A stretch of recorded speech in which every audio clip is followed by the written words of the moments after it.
Hello, everybody. My name's Dr. Donna Jackson from the Department of History and Archaeology at the University of Chester. As we all know, I'm sure the American election is taking place next Tuesday. You may have seen some calls for changing the date of the election because of the pandemic, and also people going, but this can't happen. Well, they're right, actually, it can't happen. And the reason why it can't happen is because it would require an act of Congress to change the date of the US election. So here's a quick 2 minutes, couple of minutes, on why the election date can't be changed and why it has to happen on Tuesday of next week. This won't take long, just about time for you to go and put the kettle on, make yourself a cuppa, and keep you hopefully interested while that kettle is boiling. The American political system, of course, is governed by what it says in the Constitution, or, of course, how the Supreme Court interprets the Constitution. But that's a topic for another session and might take a time to boil a couple of kettles worth of hot water. Anyway, today we're back to the election. The Constitution makes it very clear that the date of the American election is set in law. Article 1, Section 4 of the Constitution says the times, places and manner of holding election for senators and representatives shall be prescribed in each state by the legislature thereof, but the Congress may at any time by law make or alter such regulations.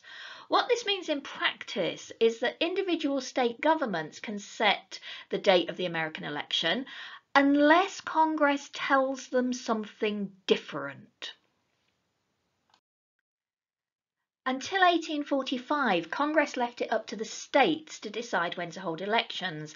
They tended to do it towards the end of the year, normally during November or December.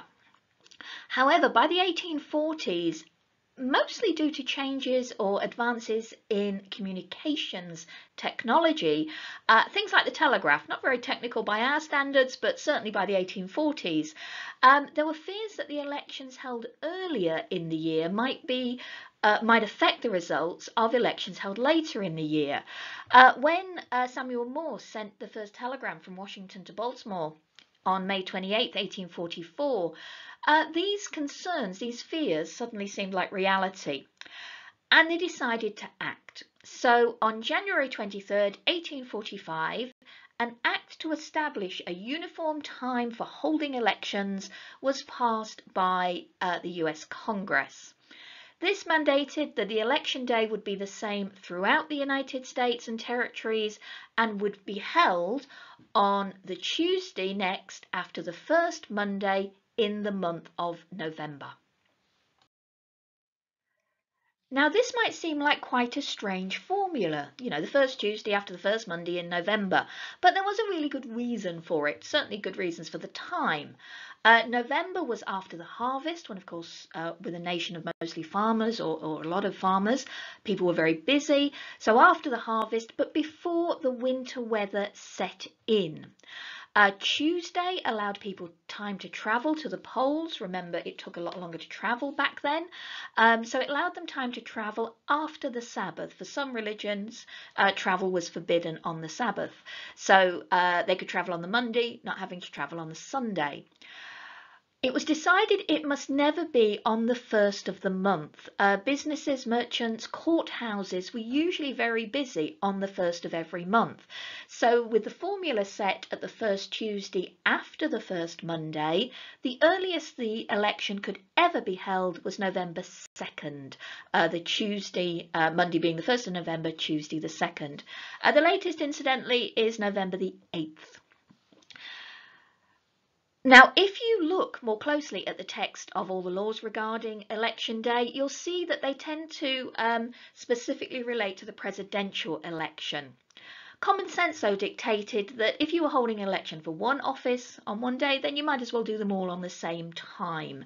The only exception is if there is a special election to fill the seat of somebody who resigns, retires, or sadly dies.